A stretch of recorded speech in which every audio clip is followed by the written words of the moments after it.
Hi டிஜி squad. இன்னைக்கு நம்ம என்ன பண்ண போறோம் அப்படின்னா, ரீசெண்ட் டேஸ்ல ட்ரேடிங் கம்யூனிட்டியில நடக்கக்கூடிய ஸ்கேம்ஸ், அதாவது profit and loss statement scam வந்து நிறையவே நடந்துகிட்டு இருக்கு. ஃபர்ஸ்ட் திங் நடக்கிறது வந்து பாத்தீங்க அப்படின்னா, என்ன ப்ரோ சொல்றீங்கன்னு கேட்டா, எஸ் ஆஃப்கோர்ஸ் இந்த ப்ராஃபிட் அண்ட் லாஸ் ஸ்டேட்மெண்ட், அப்புறம் ஃபண்டட் சர்டிஃபிகேட்ல நான் ஃபண்டட்ல கம்ப்ளீட் பண்ணிட்டேன், நான் இவ்வளோ ப்ராஃபிட் வித்ட்ரா பண்ண பே அவுட் ஸ்கேமு, இதெல்லாம் பற்றி தான் நான் இந்த வீடியோவில் பேச போறேன். வித் த எவிடன்ஸோட பேசுவேன்.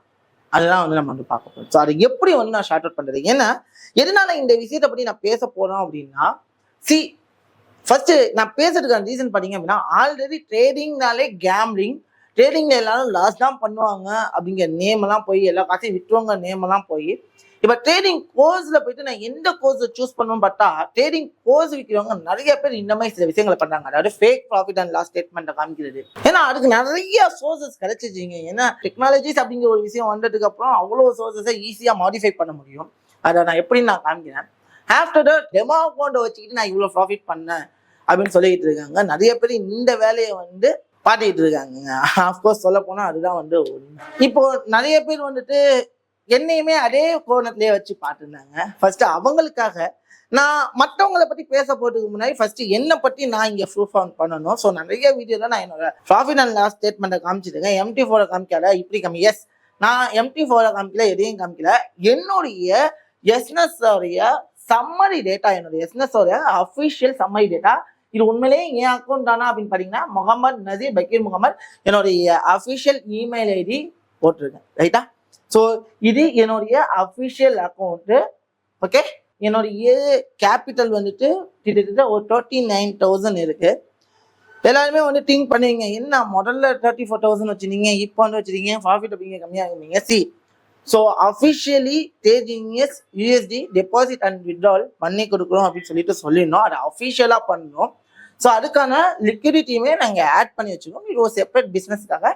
பட் என்னோட ட்ரேட் ஃபண்ட் அப்படின்னு கேட்டிங்கன்னா $30,000 மட்டுமே. ஸோ அதுதான் நான் வந்து இங்க வந்து வச்சிருக்கிறது. ஃபர்ஸ்ட் பாத்தீங்க அப்படின்னா, ஸோ அதுக்கான டெபாசிட் உண்மையிலே நீ பண்ணியா அப்படின்னு கேட்கறதுக்கு நிறைய ஜீவன் வருவீங்க.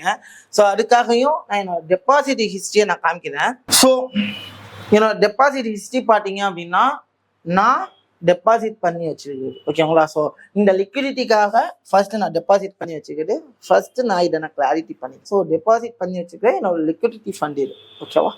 ஃபர்ஸ்ட் நீங்க என்ன பண்ணீங்க, ஏன்னா எனக்கு பினான்ஸ் வேலட்ல கொஞ்சம் ட்ரஸ்ட் இல்லாத காரணத்தினால, ஸோ நிறைய ஸ்கேம்ஸ் நடக்குதுங்கிற காரணத்தினால நான் என்னோட எஸ்என்எஸ் வேலட்டுக்கு மூவ் பண்ணி வச்சிருக்கேன்.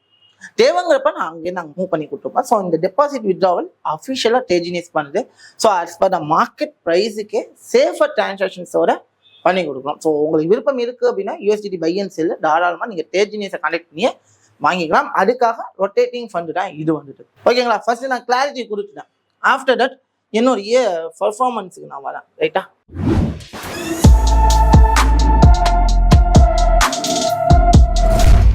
என்னோட பர்ஃபார்மன்ஸ் ரிப்போர்ட்ல நான் இப்போ உங்களுக்கு வந்து ஷோ ஆஃப் பண்ண போறது இதுதான். என்ன நான் ஷோ ஆஃப் பண்ண போறேன்னா, ஃபர்ஸ்ட் என்னோட ப்ரொஃபைலை நான் வேலிடேட் பண்ணிட்டேன், என் கேபிட்டலை வேலிடேட் பண்ணிட்டேன். ஆஃப்டர் தட் என்னுடைய ட்ரேட் அக்கௌண்ட் என்னோட நேம்ல 6102471 இல்ல ப்ராஃபிட் எடுத்தாங்க ப்ராஃபிட் வரும், லாஸ் பண்ணோம் அப்படின்னா லாஸ்ன்னு வரும்.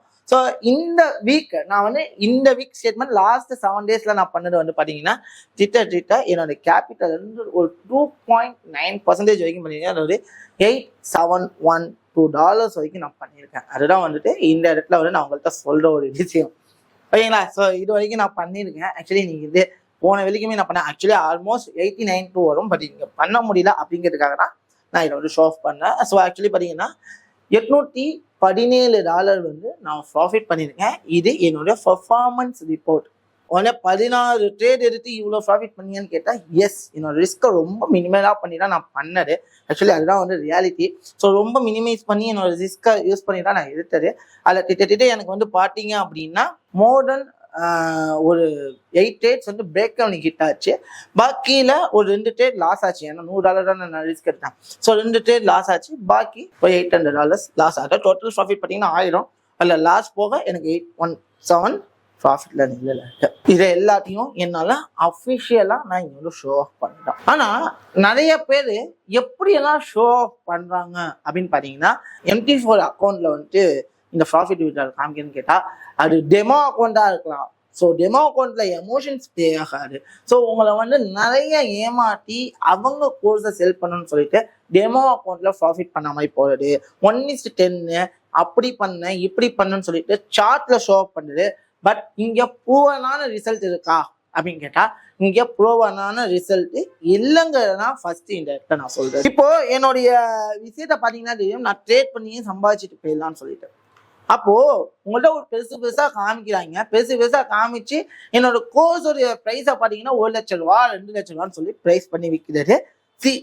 யாரா இருந்தாலும் சொல்றேன், கொஞ்சம் நான் வந்து இவங்க பண்ற தப்பு அவங்க பண்ற தப்பு இல்லை, அவங்க உங்களை மேனிபுலேட் பண்ணிக்கிட்டு இருக்காங்க. ஃபர்ஸ்ட் திங் அவங்க மேனிபுலேட் பண்றாங்க. நான் இவ்வளோ பெரிய கேபிட்டல் வச்சுட்டு நான் இவ்வளோ சின்ன ப்ராஃபிட் தானா, என்னோட ரிஸ்க்கை நான் என்ன பண்ணியிருக்கேன் அப்படின்னா அந்த அளவுக்கு மினிமைஸ் பண்ணியிருக்கேன். அதனால தான் எனக்கு இந்த லோ. இதே நான் வித் இந்த டைம்ல 10,000 ரிஸ்க் எடுத்து என்னால 20,000 ப்ராஃபிட் பண்ண முடியும்.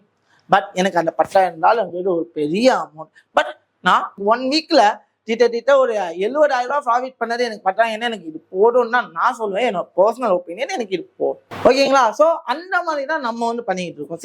அதை விட்டுட்டு பெருசா காமிச்சு உங்களை டெம்ப்ட் பண்ண வைக்கிறாங்க. டெம்ப்ட் ஆனாதான் அவங்களுக்கு வருமானம். ஸோ அதனால வந்துட்டு கொஞ்சம் அவேர் ஆயிருங்க. சும்மா MT4 அக்கௌண்ட்ல ப்ராஃபிட் பண்ணதை காமிக்கிறாங்க அப்படின்னா அது டெமோ அக்கௌண்டா கூட இருக்கலாம். ரியல் அக்கௌண்ட்டுங்கிற ப்ரூஃப் நான் இந்த இடத்துல காமிக்கிறது ரியல் அக்கௌண்ட் தான் காமிக்கிறேன். ஏன்னா பர்ஃபார்மன்ஸ் ரியல் அக்கௌண்ட்ல மட்டும்தான் வரும். ஸோ நான் ப்ரூஃப் ஆஃப் எவிடன்ஸ் நான் காமிச்சிட்டேங்க.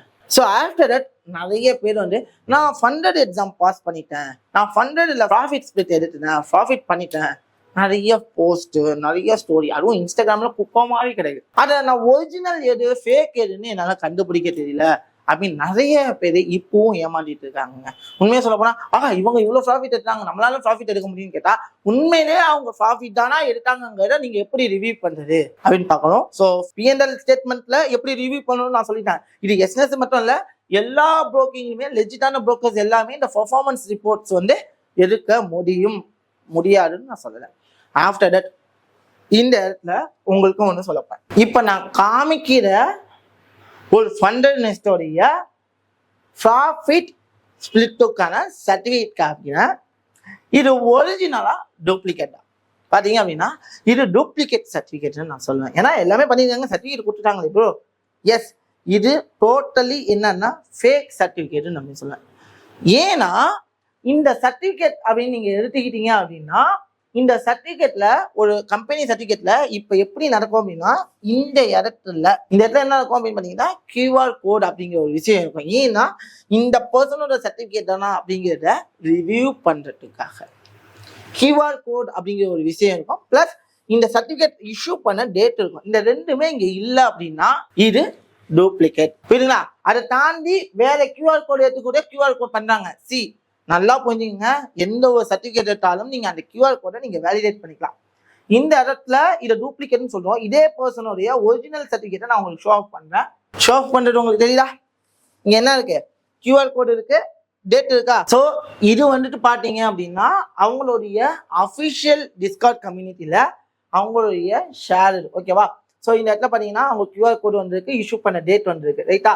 இப்போ இந்த QR கோடு ஸ்கேன் பண்ணணும் அப்படின்னா இவங்களோட நேமு, இவங்களோட ட்ரேடு ஹிஸ்டரி எல்லாமே ஷோ அப் ஆயிடும். இப்போ இது ஒரிஜினல் சர்டிஃபிகேட். ஆனா இங்கே நிறைய ஜீவன் இந்த QR கோடே இல்லாம ஃபேக் சர்டிஃபிகேட்ஸை ப்ரொஃபைல அப்டேட் பண்ணிட்டு நான் வந்து வித்ட்ரால் பண்ணிட்டேன், பே அவுட் பண்ணிட்டேன் அப்படின்னு சொல்லிட்டு சுத்திக்கிட்டு இருக்காங்க. ஸோ அப்போ நம்ம மக்களுக்கு இதை பற்றின அவேர்னஸ் இல்லை. ஸோ எல்லாரும் நம்பதான் பார்க்குறாங்களே தவிர இது உண்மையா இல்லை பொய்யா இல்லை என்ன மாதிரி பண்ணியிருக்காங்க எப்படி பண்ணியிருக்காங்கன்னு சொல்லிட்டு ஒரு ஐடியாவும் நம்ம மக்களுக்கு இல்லை. ஸோ கொஞ்சம் நீங்க இந்த இடத்துல அவேர் ஆகிடுங்க கொஞ்சம் ப்ளீஸ். ஏன்னா நிறைய இடத்துல நடக்கக்கூடிய நம்ம வந்து பேசணும் அப்படிங்கும் போது இந்த மாதிரி சர்டிஃபிகேட் இருந்தால் மட்டும்தான் அது ஒரிஜினல். QR கோடு இருக்கணும். சில பேர் என்ன பண்றாங்க அப்படின்னா இந்த QR கோடு வச்சுட்டாங்க. ஆனா நிறைய பேர் என்ன பண்ண மாட்டான், செக் பண்ண மாட்டான். உண்மையான சர்டிஃபிகேட் என்ன போறியா? எந்த இடத்துலையும் யாரையுமே இன்க்ளூடிங் மீ யாரையுமே பிளைண்டா நம்பாதீங்க. ஸோ நான் எப்பவுமே சொல்லக்கூடிய ஒரே விஷயம் என்ன அப்படின்னா டோன்ட் ட்ரஸ்ட் பிளைண்ட். யார் ஒருத்தவங்க அவங்க சர்டிஃபிகேட்ஸை போடட்டும், யார் ஒருத்தவங்க என்ன பண்ணட்டும், அவங்கள ஃபர்ஸ்ட் ரிவ்யூ பண்ணுங்க. அதை விட்டுட்டு நான் நம்பர்ஸை பார்த்துட்டேன், இவங்க $10,000 வித்ட்ரால் போட்டுட்டாங்க, 10 லட்சம் சம்பாதிச்சிட்டாங்க அப்படின்னா உண்மையா அவங்களோட சர்டிபிகேட்ஸ்ல போஸ்ட் போடுறாங்க அப்படின்னா அவங்க கிட்ட QR கோடு எங்கன்னு கேளுங்க. இன்கேஸ் QR கோடு வச்சுனாங்கன்னா அந்த சர்டிபிகேட் நேமோ QR கோடு நேமோ சேமா இருக்கா, அவங்களோட எடுத்த ப்ராஃபிட் விட்டாலும் இதுவும் சேமா இருக்கா, அவங்க டேட் எப்ப, அதாவது சர்டிபிகேட் டேட் இருக்குங்களா, அந்த டேட்டும் இந்த டேட்டும் ஒன்னா இருக்கா, இதெல்லாம் நீங்க வந்து பண்ணுங்க. உனக்கு நீயா பண்ணலாம் அப்படின்னா எனக்கு ஃபண்டட் அக்கௌண்ட் தேவையில்லை. So we don't want to the funded account. So எனக்கு அதில் இன்ட்ரெஸ்ட் இல்லை, அதனால நான் ஃபண்டட் அக்கௌண்ட்ஸ் பண்ணுறது கிடையாது. ஓகேவா? பட் இதுக்கு முன்னாடி நான் பண்ணிட்டு இருந்தேன், பட் இப்போ நான் பண்ணுறது இல்லை அப்படின்னா இந்த இடத்துல நான் ரிஜிஸ்டர் பண்ணுவேன். ஆனால் நான் வந்து எந்த ஒரு சர்டிஃபிகேட்டுமே நான் போட்டிருக்க மாட்டேன். ஓகேவா? ஸோ அதனால நீங்கள் ஒரு பெஸ்ட் ட்ரேடரை சூஸ் பண்ணணும் அப்படின்னா அவங்களோட ப்ராஃபிட் அண்ட் லாஸ் ஸ்டேட்மெண்ட்டை எம்டி ஃபைலையோ பார்க்கக்கூடாது.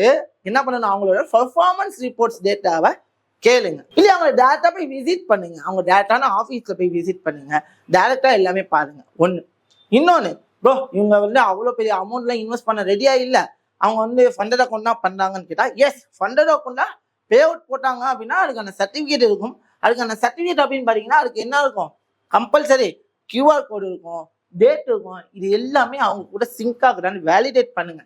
ஏன்னா ஆல்ரெடி ட்ரேடிங் அப்படின்னாலே கேம்பிளிங், ட்ரேடிங்ல வின் பண்ண முடியாது, ப்ராஃபிட் பண்ண முடியாது, நிறைய ரூமர்ஸ், நிறைய நெகட்டிவிட்டிஸ் போகும்போது இந்த மாதிரி உங்களை ஏமாற்றி நான் கோர்ஸ் சொல்லி கொடுக்குறேன், சிக்னல்ஸ் தானே, அப்படி பண்றேன் இப்படி பண்றேன்னு சொல்லிட்டு நிறைய ஜீவன்கள் இந்த இடத்துல பண்ணுது. அவங்களோட எக்ஸ்பீரியன்ஸோட ஸ்கில்ல பாருங்க. இந்த 1 வருஷத்துல நான் வந்து கோர்சஸ் எடுக்கிறேன், 2 வருஷத்துல கோர்சஸ் எடுக்கிறேன். உண்மையாவே அவங்க வந்து 1 வருஷமா 2 வருஷமான்னு பாருங்க. இன்னும் நிறைய பேர் வந்து சும்மா ஃபேக்காவே நான் 7 வருஷம் எக்ஸ்பீரியன்ஸ் 10 வருஷம் எக்ஸ்பீரியன்ஸ் சொல்றாங்க. உண்மையிலேயே 7 வருஷம் எக்ஸ்பீரியன்ஸ் 10 வருஷம் எக்ஸ்பீரியன்ஸ் ஈஸியா வேலிடேட் பண்ண முடியும். அதெல்லாம் பாருங்க. ஏன்னா உங்களை ஏமாற்றுறதுக்கு இங்க நிறைய பேர் இருக்காங்க. உங்களை ஏமாற்றுனா மட்டும்தான் அவங்க நல்லா இருக்கும். ஸோ அப்ப அவங்க நல்லா இருக்கும்னா எந்த எஸ்டிம் வேணாலும் போவாங்க, எப்படி வேணாலும் ஏமாற்றுவாங்க. ஸோ அப்போ நம்ம தான் பாதுகாக்கணும். மற்றவங்களை போய் நீ ஏமாற்றாத அப்படின்னு நம்மளால சொல்ல முடியாது. நம்மளை பாதுகாக்க வேண்டிய கடமை நம்மளோட கடமை. ஸோ அதே மாதிரி 1:10 அடிக்கிறேன், 1:20 இருக்கிறேன், 1:40 இருப்பேன் அப்படின்னு சொல்றவங்களும் உண்மையா 1:40 இருக்கிறதுக்கான ப்ரூவன் ரெக்கார்ட் கேளுங்க. நீ 1:40 இருப்பீங்க, 1:10 ஃபர்ஸ்ட் 1:5 ப்ரூவன் கேளுங்க. ஃபார் எக்ஸாம்பிள் நான் பண்ண உங்களுக்கு தெரியும். ஸோ நான் ரீசெண்டாக ஒரு ரீல்ஸ்ல அப்டேட் பண்ணியிருந்தேன். என்ன அப்டேட் பண்ணியிருந்தேன்னா, என்னோட பிளானுக்கு முன்னாடி நான் இதை பிளான் பண்ணேன், இங்கேருந்து மார்க்கெட் மேலே போகிறதுக்கான ப்ராபபிலிட்டி இருக்குன்னு சொல்லிட்டு இந்த செட்டப்புக்கு நான் வெயிட் பண்ணேன். இந்த மாதிரி நடந்தா நான் ட்ரேட் எடுப்பேன்னு சொல்லிட்டு ஒரு ரீல் போட்டேன். ஆஃப்டர் தட் அது நடந்து முந்தி நான் ட்ரேட் எடுத்து டார்கெட் அடிச்சதுமே இன்னொரு ரீல் என்ன பண்ணியிருந்தேன் அப்படின்னா ஷேர் பண்ணியிருந்தேன். அதையும் பாருங்க.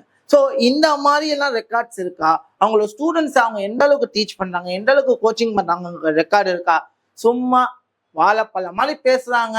இந்த மாதிரி நம்பி போனீங்க அப்படின்னா யாரும் இங்க லாஸ் ஆக போறதில்ல, நீங்க தான் லாஸ் ஆக போறீங்க. புரியும்னு நினைக்கிறேன்.